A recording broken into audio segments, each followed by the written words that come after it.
El programa conjunto apoyo a la conformación del Marco Nacional Integrado de Financiamiento de los ODS en Cuba, CIFRA por sus siglas en inglés, es parte de las más de 60 experiencias a nivel mundial para la implementación de marcos integrados de financiamiento impulsadas por el Fondo Conjunto ODS del Sistema de las Naciones Unidas.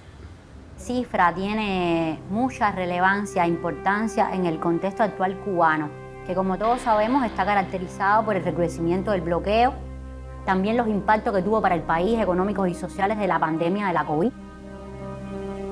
Hay un tercer momento que caracteriza ese escenario, que es justamente cómo Cuba elaboró y aprobó en julio del 2020 su Plan Nacional de Desarrollo. Ha sido un ejercicio de un profundo análisis, siempre caracterizado por ser altamente participativo. La participación bien activa del gobierno cubano, no solamente del MEP como el organismo que ha liderado el proceso, sino también de otros organismos que tienen competencia en las esferas que tienen que ver con financiamiento para el desarrollo.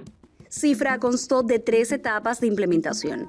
En la fase inicial se consolidó el esquema de gobernanza del proyecto, se diseñó y aprobó la hoja de ruta y se sucedieron los 2 primeros ejercicios.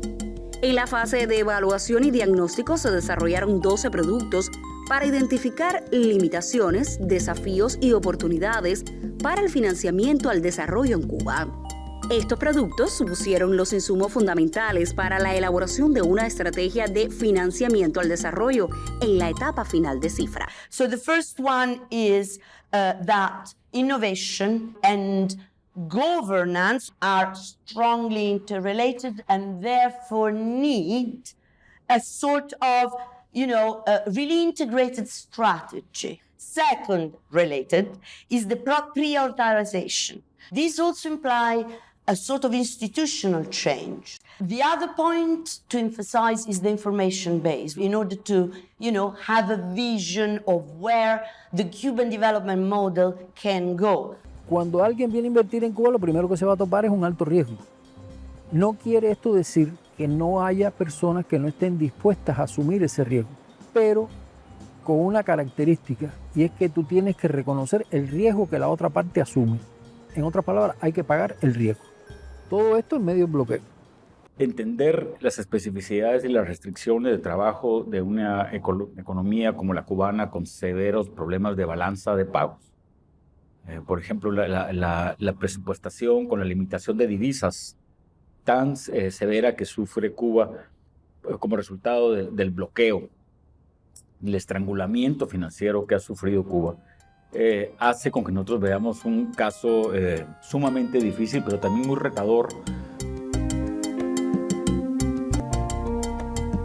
Hay que actuar en diversas áreas y esas áreas tienen que ver con los 4 cuadrantes que hemos especificado en temas de finanzas públicas nacionales, finanzas públicas internacionales y finanzas privadas nacionales e internacionales. Y la clave aquí es entonces entender que el financiamiento para el desarrollo tiene que ver con la integración de estas áreas. Entonces se hace un grupo de recomendaciones que se basa fundamentalmente en 3 grandes bloques. Recomendaciones sobre la gobernanza de la estrategia de financiamiento y desarrollo, que tiene que ver esencialmente sobre cómo hacer que el Marco Nacional Integrado de Financiamiento no sea algo asociado a un proyecto, sino que perviva más allá del proyecto. Un segundo bloque que tiene que ver con recomendaciones específicas que se hacen a partir de las discusiones y las demandas de las autoridades cubanas, que tienen que ver con recomendaciones sobre remesas, sobre exportaciones e inversión extranjera directa, sobre financiamiento de la transformación productiva, y una hoja de ruta que precisamente combina muchas de estas recomendaciones con otras que se derivan de los diagnósticos fundamentales que ha hecho el proyecto y que permiten verlas de una lógica de secuencia y de integralidad de cuáles son las que hay mayores posibilidades de implementar en el corto plazo y cuáles a las que hay que pensar con una mirada más estratégica. Hay un conjunto de recomendaciones que estamos haciendo que la lógica es fortalecer el monitoreo y seguimiento del cumplimiento de los ODS, y la primera es que se solicita fortalecer el laboratorio ODS. Tenemos otra recomendación importante que es sobre la igualdad y la equidad de género en pos de las políticas de financiamiento. Otro muy importante es el presupuesto por programa, en un desafío enorme que es la financiación del desarrollo. El trabajo de cifra estuvo mediado por amplias sesiones de discusión y retroalimentación en 12 talleres, con más de 120 académicos y autoridades nacionales y más de 20 expertos internacionales. Se desarrollaron herramientas metodológicas que quedan a disposición de las autoridades cubanas. Tenemos el gran desafío de cómo implementar esas acciones en el corto, mediano y largo plazo. Habrán algunas que se deban implementar con una mayor urgencia y habrán otras que requerirán un plazo más largo de tiempo para su implementación. Cuba quiere ir a la implementación y eso para nosotros es música para nuestros oídos. Es la mejor señal, el mejor reconocimiento de que nuestro trabajo es útil. El ADN desde el punto de vista técnico es el uso de herramientas innovadoras para entender los retos de financiamiento.